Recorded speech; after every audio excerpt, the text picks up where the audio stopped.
ഭൂമിക്കു പച്ചപ്പുതപ്പേകി നിൽക്കുന്ന സസ്യങ്ങളെ തൊഴുക നിത്യവും നാം.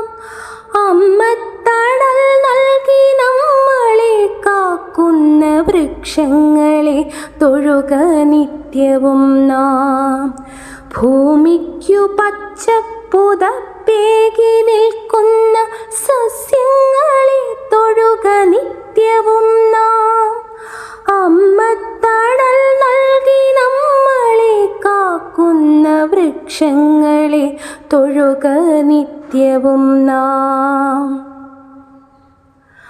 അന്നമായി വായുവായി നമ്മളെ കാക്കുന്ന തരുനിരകളെ തൊട്ടു വന്ദിക്കാം. അന്നമായി വായുവായി നമ്മളെ കാക്കുന്ന തരുനിരകളെ തൊട്ടു വന്ദിക്കാം. കിളികൾക്കു വീടായി കൂടായി മാറുന്ന ഹരിതവൃക്ഷങ്ങളെ സ്നേഹിക്കാം.